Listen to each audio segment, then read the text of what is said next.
Halo semuanya, kita bertemu lagi ya di pelajaran simulasi apotik. Nah, kalian dulu di kelas 10 belum pernah ada ya mapel ini, baru di kelas 11 ini. Oh iya, saya juga mengucapkan selamat ya kalian bisa naik tingkat di kelas 11 ini. Lalu, simulasi apotik itu belajar tentang apa? Kita belajar tentang pelayanan kefarmasian yang ada di apotik. Nah, pelayanan kefarmasian itu dari pasien datang ke apotik, lalu dilayani sama petugas apotik. Setelah itu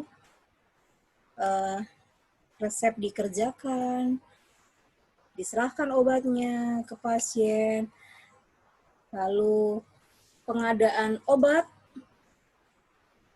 distribusi obatnya dari pabrik ke apotik sampai ke konsumen, itu nanti kita pelajari di simulasi apotik ini. Jadi, tapi kalau untuk awal-awal kita kita kenalan dulu sama apotiknya. Kita belajar dulu mengenal lebih dalam tentang apotik, ya. Oke. Saya share screen.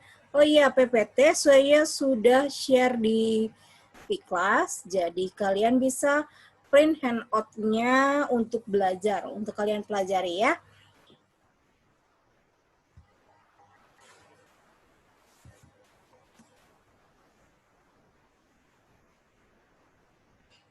Oke. Nah, fungsi dan tugas apotik. Nah, kita belajar dulu tentang sejarah apotik di Indonesia. Jadi ada 3 periode sejarah kefarmasian di Indonesia ya. Yang pertama itu adalah periode dari zaman penjajahan Belanda sampai perang kemerdekaan. Lalu, nah, waktu di zaman itu asisten apoteker sudah ada. Hanya apotekernya itu kebanyakan dari Denmark atau Belanda. Ya, karena memang negara kita waktu itu kan masih dijajah sama Belanda ya. Lalu, nah, setelah periode zaman penjajahan, ada lagi periode setelah kemerdekaan sampai tahun 58. Nah, di periode ini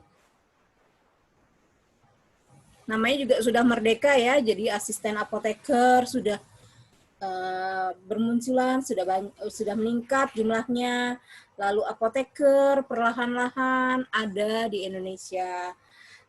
Nah, pada tahun 50 di Jakarta itu berdiri sekolah asisten apoteker negeri ya.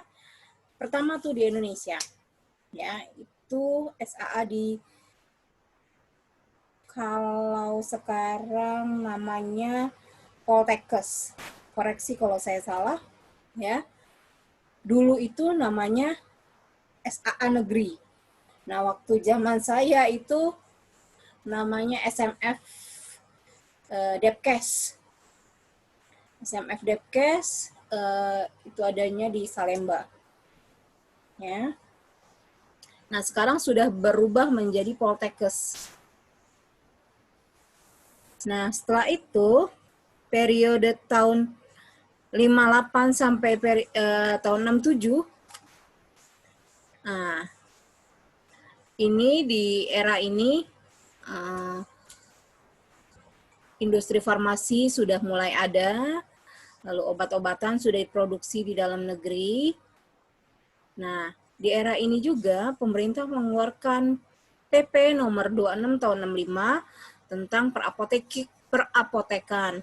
Ya, dengan keluarnya PP tersebut, maka berakhirnya keberadaan apotik dokter dan apotik darurat.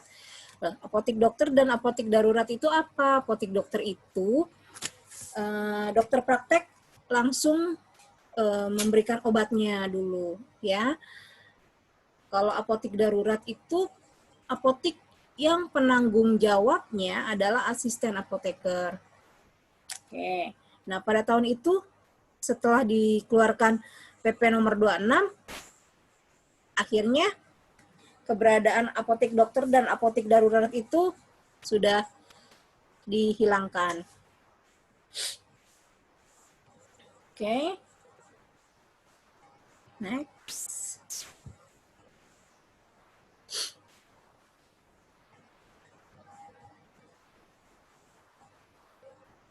Nah, apa sih apotik itu? Nah, apa apotik? Apotik adalah suatu tempat tertentu di mana dilakukan usaha-usaha di dalam bidang farmasi atau pekerjaan kefarmasian. Ya, itu menurut PP nomor 26 tahun 65. Lalu menurut PP nomor 25 tahun 80 adalah suatu tempat tertentu dilakukan pekerjaan kefarmasian dan penyaluran obat kepada masyarakat. Ya. Lalu menurut Kepmenkes nomor 1332 tahun 2002, apotik adalah tempat tertentu, tempat dilakukan pekerjaan kefarmasian dan penyaluran kesediaan farmasi, perbekalan kesehatan lainnya kepada masyarakat. Oke. Ini ya. Nah, kalau ini menurut PP 51 tahun 2009, ini yang terbaru. Ya, sarana pelayanan kefarmasian, tempat dilakukan praktek kefarmasian oleh apoteker atau tenaga kefarmasian. Nah, pekerjaan kefarmasian itu apa? Ya, pekerjaan kefarmasian adalah pembuatan termasuk pengendalian mutu sediaan farmasi, pengamanan, pengadaan, penyimpanan, dan pendistribusi atau penyaluran obat, pelayanan obat atau resep dokter, pelayanan informasi obat, serta pengembangan obat, bahan obat, dan obat tradisional. Sedangkan yang dimaksud dengan tenaga kefarmasian adalah tenaga yang terdiri atas apoteker dan tenaga teknis kefarmasian. Nah, jadi kalau lihat dari PP nomor 51 ini, pekerjaan kefarmasian itu bisa dari industri farmasi, itu juga sudah termasuk pekerjaan kefarmasian ya, karena dari pengendalian mutu sediaan farmasi, lalu pengamanan mutu farmasi obatnya, lalu pedagang besar farmasi kan sebagai distributor obat farmasi. Nah, itu di situ juga terdapat pekerjaan kefarmasian karena di sini ada pendistribusian atau penyaluran obat. Oke. Nah, tugas dan fungsi apotek. Ya, yang pertama, tempat pengabdian profesi seorang apoteker yang telah mengucapkan sumpah jabatan. Ya, jadi apoteker itu setelah selesai pendidikannya, jadi S1 farmasi, lalu melanjutkan tahun untuk profesi apoteker. Setelah itu diambil sumpah profesi, nah baru disebut apoteker. Nah, disinilah tempat pengabdian apoteker itu ya, di apotek. Sarana farmasi yang melaksanakan peracikan, pengubahan bentuk, pencampuran, dan penyerahan obat atau bahan obat. Lalu sarana penyaluran perbekalan farmasi yang harus menyebarkan obat yang diperlukan masyarakat secara luas dan merata. Oke, fungsi apotek itu ada dua, fungsi ekonomi dan fungsi sosial. Ya, fungsi ekonomi ya memang apotek tidak lepas dari unsur mendapatkan untung, ya, mendapatkan laba. Tapi dengan fungsi sosialnya, apotek tidak lepas dari upaya pengabdian apoteker secara teknis ya untuk melayani dalam melayani pekerjaan kefarmasiannya terhadap masyarakat ya. Oke, struktural apotek ya.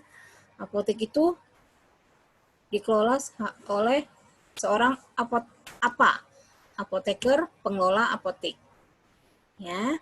Nah, di bawahnya apa? Itu adalah tenaga teknis kefarmasian. Kalau dulu namanya asisten apoteker, sekarang namanya tenaga teknis kefarmasian. Ya.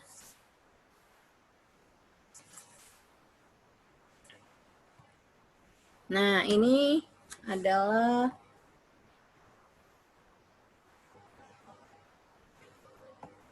struktur organisasinya ya. Ini apoteker, pengelola apotek. Nah, di sini pemilik sarana apotek. Boleh nggak kalau pemilik sarana apotek itu apoteker juga? Boleh, ya. Boleh nggak pemilik sarana apotek itu bukan apoteker? Boleh juga. Orang pemilik sarana kan dia yang punya dana, ya.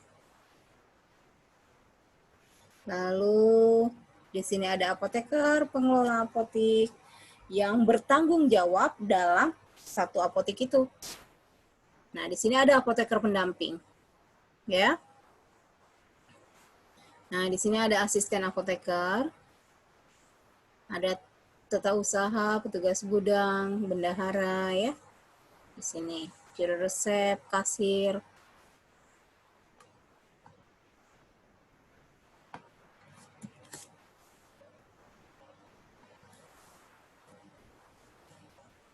Oke, apoteker itu adalah sarjana farmasi yang telah lulus sebagai apoteker dan telah mengucapkan sumpah jabatan apoteker. Tenaga teknis kefarmasian adalah, ya tadi yang asisten apoteker ya, itu sekarang namanya tenaga teknis kefarmasian. Tenaga yang membantu apoteker dalam menjalani pekerjaan kefarmasian yang terdiri atas sarjana farmasi, ahli madya farmasi, analis farmasi, dan tenaga menengah farmasi atau asisten apoteker. Nah, kenapa obat di apotek itu harus dimanajemen? Ya, harus dimanage, harus diatur. Karena obat itu mampu menyelamatkan jiwa dan meningkatkan kesehatan. Lalu obat juga merupakan bagian penghubung antara pasien dan pelayan kesehatan. Lalu keberadaan obat dapat meningkatkan tingkat kepercayaan pasien terhadap suatu unit pelayanan kesehatan. Lalu obat memiliki nilai ekonomi yang tinggi atau harga yang relatif mahal. Nah, itu makanya harus di-manage supaya harga obatnya juga tidak terlalu mahal.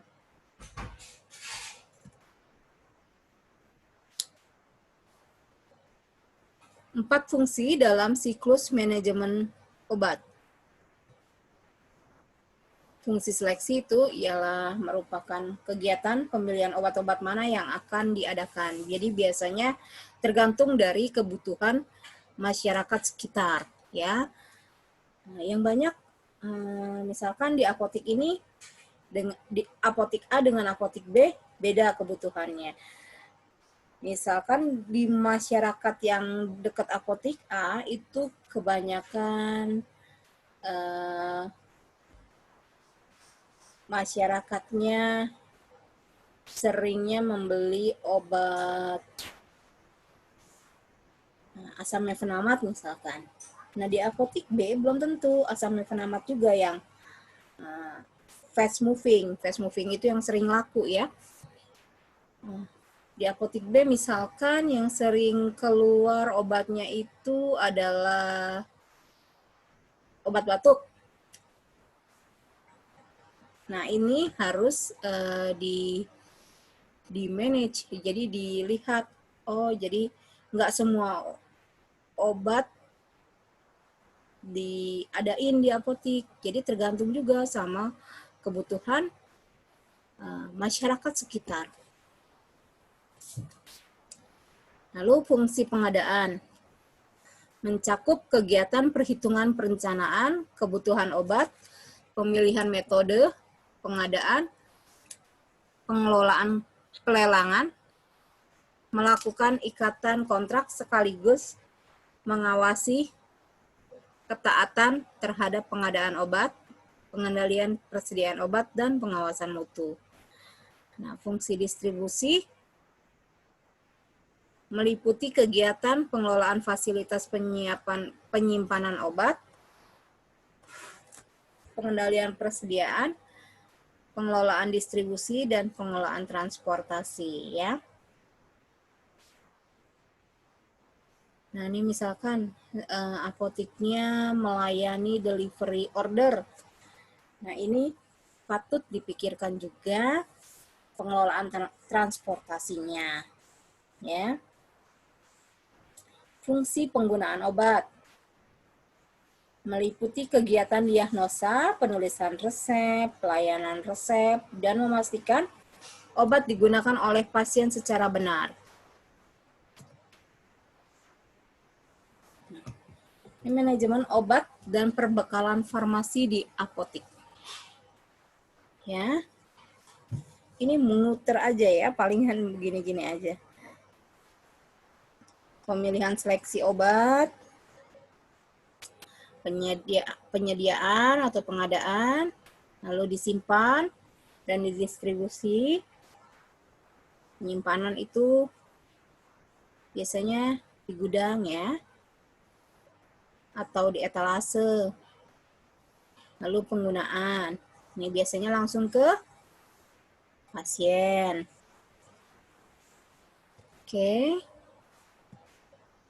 Oke, sampai di sini dulu materi simulasi apotik tentang fungsi dan tugas apotik. Jika ada pertanyaan, kita diskusi di room chat-nya V-Class. Oke, sampai di sini. Saya mengucapkan terima kasih atas perhatiannya. Sampai bertemu di topik berikutnya. Sampai jumpa.